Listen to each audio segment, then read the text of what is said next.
everybody, welcome to another segment of DTF's Movie Review Monday. My name is Frankie. And my name is Herb. Today we're going to be talking about the recently released sci-fi film, The Creator, starring John David Washington. The son of Denzel Washington. What do you think of that? Hey, man, when I watched this movie, he was like identical to his father. Yeah? The way he sounded, every time he spoke, I just pictured Denzel Washington. I'm going to tell you this, or I think I've told you this before. I think I told everybody this before.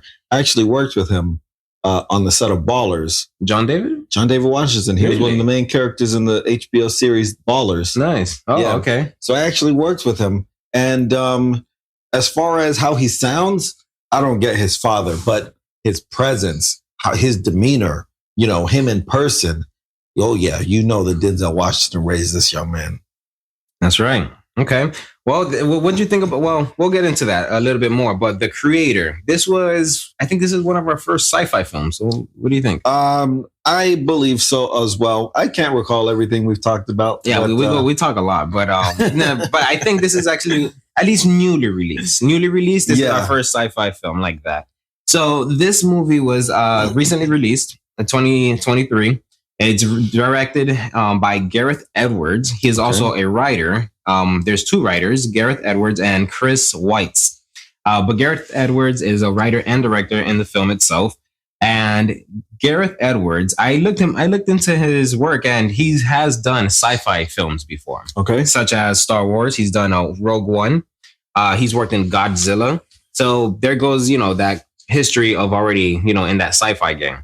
So I thought it was really good. But here's something very interesting that I found out about him as well. He's also worked in visual effects. Wow. Yeah. Like he's not just... This is the director we're talking about, This is the director and the writer we're talking about. So we have a multi-talent man in our hands right here. Hold on. So you're saying that Gareth Edwards was a writer on this show or movie, was a writer in the movie, also directed it, and has a history in visual effects. Correct. Okay. It sounds to me like he would have a specific vision for each aspect of this film, right? Has he worked in other industry or other parts of the industry? Anything we saw? Not that I can see. Writing, a director, and visual effects is what he has done, and that's very, very impressive. Yeah. Now, Chris Weitz, what did you find out about him? Did you see anything regarding him? Chris Weitz, the other writer on the show, the other writer on the movie. Actually, a part of a few good things. There's this Hugh Grant movie called About a Boy. Man, old movie. I think it came out in the late 90s or whatnot. What were you? 1 year old back then? I don't know. But About a Boy, what a great movie. I also saw that he was a part of Mr. and Mrs. Smith. Fantastic. Nice. Angelina Jolie and Brad Pitt action buddy comedy, something like that. Yeah. Right? Oh, so good. But he's a part of some good writing projects. The most recently released Cinderella. He directed the Cinderella movie? No. I think he was a writer on that. Yeah, he was a writer. And Pinocchio, I think the one that you enjoyed so much directed by Guillermo del Toro. He was a writer on the newly released Pinocchio. Oh, okay. Okay. Well, actually, no. This is the Tom Hanks one. This is the Disney one. Yeah, Guillermo del Toro was a Netflix version. This is this is Disney's Pinocchio with Tom Hanks. I mean, but it was still good. I enjoyed it regardless. But it looks like he's actually a Disney dude. Yeah, because he's done Cinderella. He's done Pinocchio. I see that he also has what was that another one that I saw coming up? Bambi. He's it looks like he's a producer in that one as well. All right. Well, he must have some he's got the experience, but because he's still working on it, it sounds like he might have an affection for like children's stories, trying to be one of those positive people in people's lives and whatnot. Right. If you want your legacy to be something, I want it to be something good, something that's going to sell. And what sells in America? Babies and pets. Those things make the most money in America. So let me ask you this question. Do you think he sold this movie?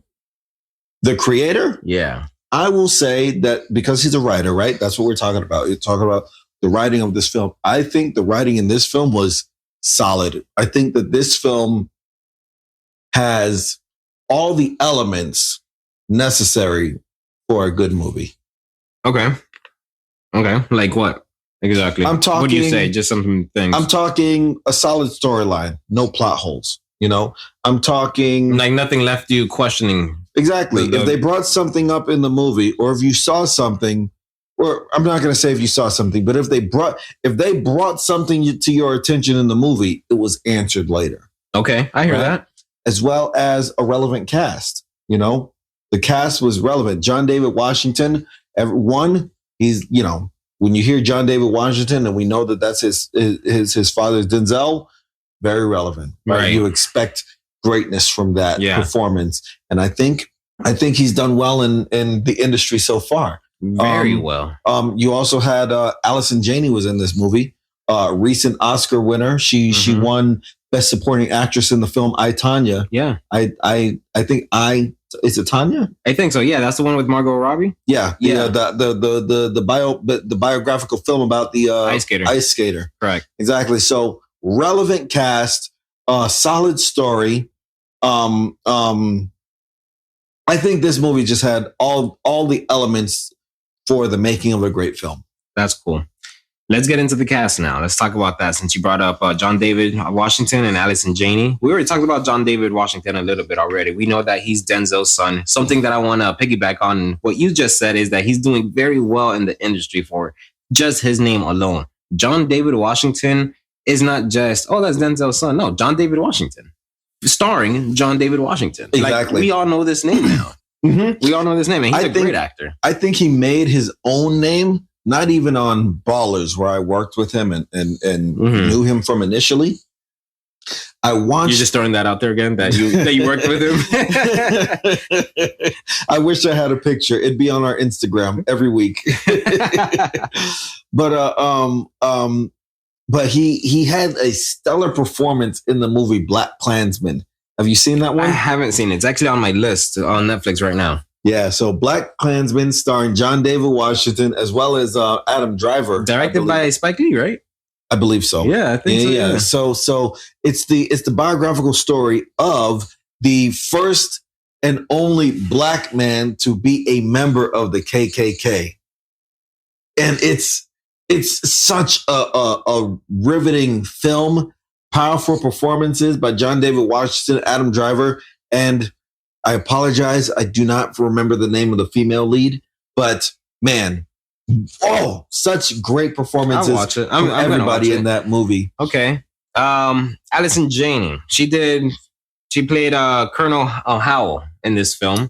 This one, I thought she did really good as well. She was pretty badass. Because remind you, we're talking about Allison Janney. She was a comedian, wasn't she? Yeah, she's a comedic actress, yes. Exactly. To now see her in this badass thing, like, dang, she's really putting that Oscar-winning title to use. Exactly. I thought she did a great job as well. Someone older, right? Clearly older on this police force, right? So she is detached from her emotions, right? The mission is number one in this movie, and she absolutely sells that performance. Yeah. She absolutely sells her character. Look at this still that we're watching right now, that we're looking at. She looks badass. She's just cocking a gun and just ready to hurt someone. Bro, she was really badass. Now let's talk about this next Maya. She played by Gemma Chan. Have you heard of her before? When I looked up her actress profile, I recognized her from an absolutely terrible film. Oh my goodness! Absolutely horrible film to this day. Relax. Hold on, take it easy, guys. To this day, it is the MCU's lowest profiting film, lowest grossing film. She was actually one of the lead characters in the movie The Eternals. Okay. I don't even want to talk about it. That movie was just terrible. Well, if I may say, it wasn't that bad. All right. Look up how much money they made. You're one of the very few people who think it wasn't that bad. Okay, let's talk about one of the main characters in this film. She's Alfie, played by Madeline Yuna Boyles. Okay. Say that. She's a young actress. How old is she? Did they mention how old she was? She's 7 years old or something like that. Okay. Yeah, she's like 6.5, 7 years old, and I'll be honest with you, I thought it was a boy in the film. Yeah, they did. I really thought it was a boy, just this young child, shaved head. Right. They didn't make it absolutely clear that we were looking at a young girl until later in the movie. Yeah, until they started calling her, started her, she, and I was like, oh, okay, this is a girl. There's nothing in her credits. This is her first. This is her first piece of work, and I'll just say this. Right? For her to have her first piece of work be like to star next to John David Washington for your first piece of work, it's a setup for a great career. Maybe. Whether it lasts or not, I'm not saying she's going to be 70 still doing this. Right. But, it's a setup to be attached to great projects in the future, right? For her to be one of the lead characters, I thought she had a great performance in this movie. I thought she had an amazing performance. And that's one thing that we were just discussing before we started recording was child actors. Like they're very important to movies like this because, you could just throw them in any kids TV show and, make it seem fun, cute, and adorable. But we're talking about a sci-fi film. That requires emotions and tears, action and running and, and all that stuff. And for this is, one of those things that really impresses me with a lot of kids that can be able to hit these, scenes at a young age, working with adults, Yeah. Like imagine putting a kid now working in your position at work. Does that work out? It doesn't. No. So imagine putting a kid working with real, like adults, that's been in the game for a while. They rely on this kid to help them get this movie done. So that's that. It was a great performance. Not much to be said about this kid. Another. I'll say this. I misspoke. Right when we were talking before we recorded, I misspoke, and I was saying that children performers don't impress me, but I misspoke when I said that. But a really, really great child performance was Macaulay Culkin. Yeah. Right? Have you ever seen a movie called The Good Son? I have not. Oh my gosh. Macaulay Culkin plays a stepson or a cousin. I believe it's him and Elijah Wood, right? Elijah Wood, now known for The Lord of the Rings. Right. Right? Him and Elijah Wood, both like 5 or 6 years old. And Elijah Wood is with his mom. I think Macaulay Culkin plays his cousin in that film. And Macaulay Culkin's character is so jealous of Elijah Wood having his mother in his life. He wants his mother for himself. And it's just a crazy series of events that goes on. Right. And Macaulay Culkin, let me tell you something. If he's mentally disturbed to this day, that movie has a lot to do with it. What a great performance Macaulay Culkin put in. So I said all that to say that I'm very glad to see this young lady in this film, Madeline Boyles, right? So glad to see that she was a part of this film. And I really hope that this film sets her up for a phenomenal career. I agree with you, my friend. You're real nice for saying that. Anything else you want to say about this cast before we move on to the film? I don't think I have anything else. I have nothing else to say. Great job for the rest of the team and the cast. But let's talk about the film a little bit now. All right. Let's talk about the synopsis real quick. It reads, amid a future war between the human race and the forces of artificial intelligence, Joshua, a hardened ex-special forces agent, grieving the disappearance of his wife, is recruited to hunt down and kill the Creator, an elusive architect of advanced AI who has developed a mysterious weapon with the power to end the war and mankind itself. Bum, bum, bum. So let's try to break this down and just run through the movie real quick. This movie takes place in 2065, where a war is happening between American military and artificial intelligence stationed in Southeast Asia or something like that.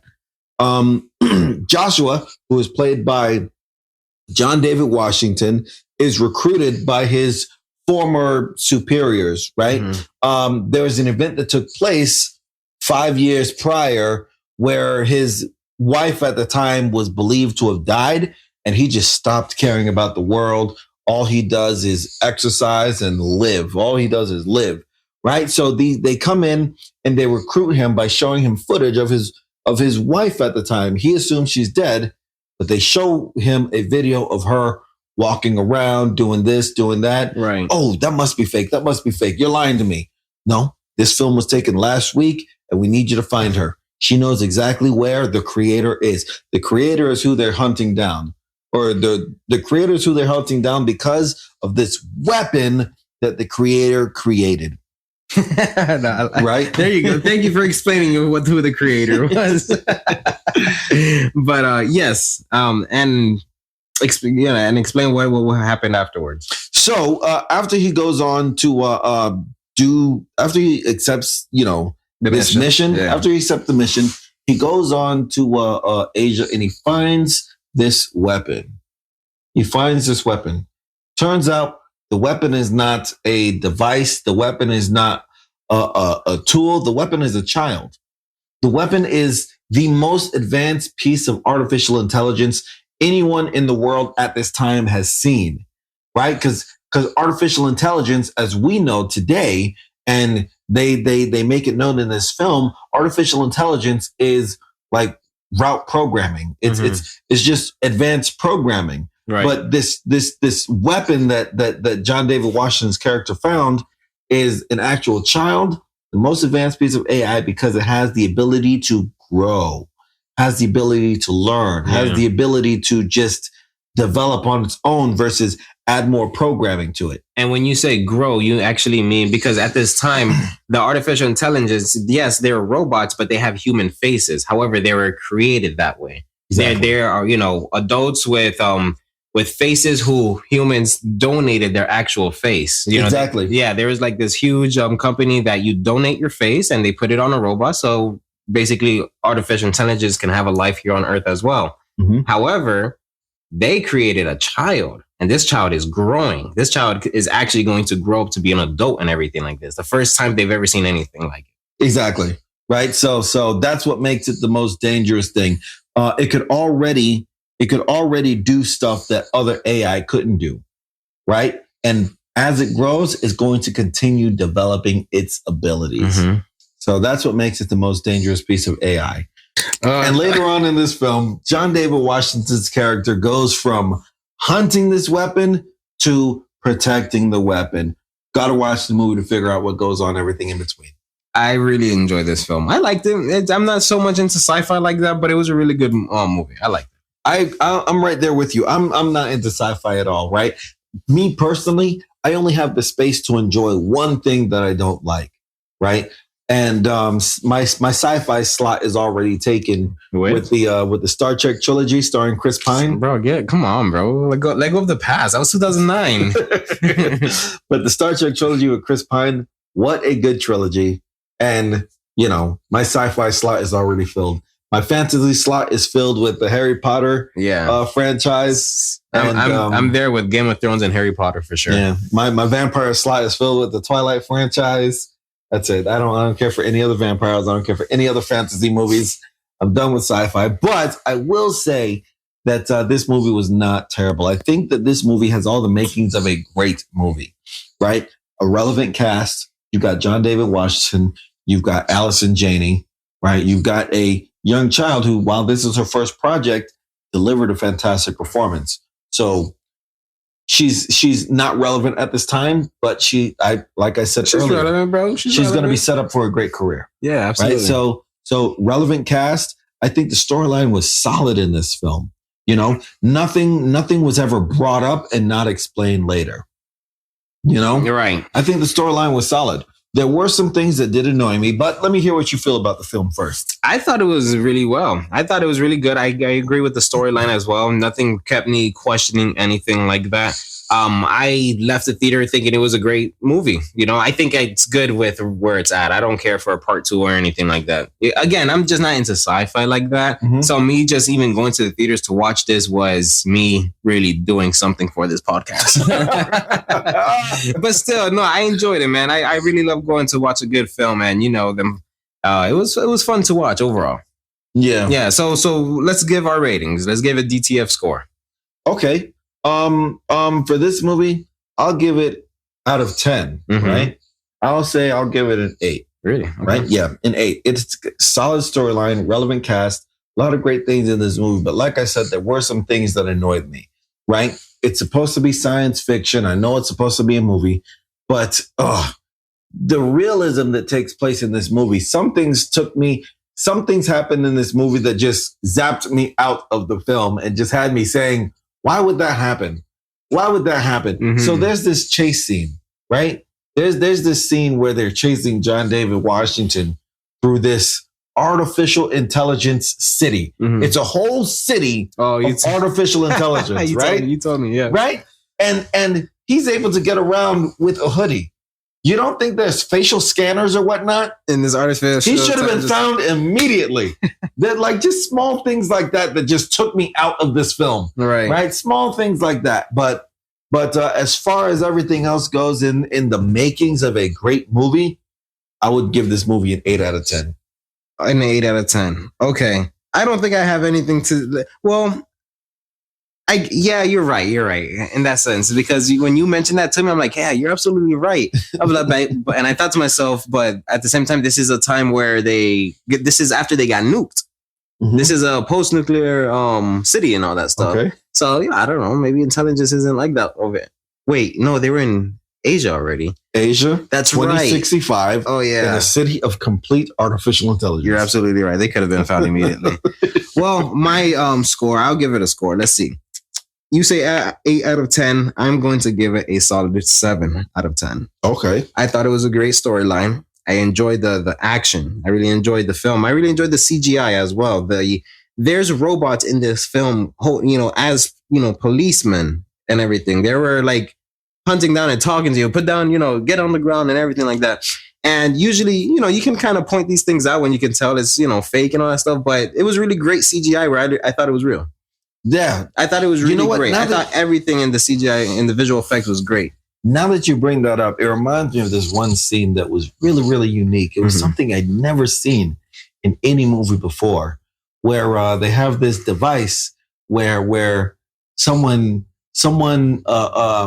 let's say dies. Uh-huh. Oh yeah. Yeah, someone dies and you can like download their consciousness on a device and put it in another body. Artificial body. Yeah, put it in an artificial body, exactly. Mm-hmm. And you can like ask them, what happened? What killed you? What happened?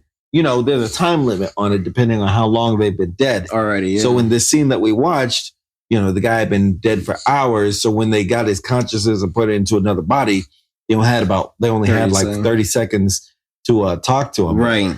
Oh my gosh. That was just something so unique to me. Right. It was crazy. He said, hey, yo, he like, quick, tell us you have 30 seconds, and he's like, my wife, tell my wife. And he's like, no, tell me what happened. And, he's like trying to process, let me answer this question that she's asking me. But Jesus Christ, I just died. I know I only have a few seconds. And then all I'm giving is this information. Exactly. So that was crazy. It was unique to me. I thought it was absolutely unique. Something crazy. I'm like, oh my gosh. Imagine if you could do that today. Like the crime rate would go down because you could always find out who the killer was. Oh yeah, that's right. There's no getting away with murder. That's right. Jeez. Well, then there goes our ratings. Frankie says, I say 8 out of 10. And Herb says 7 out of 10. Man, guys, go out and watch that movie. While it wasn't the most exciting thing to me, I thought it had a very solid storyline.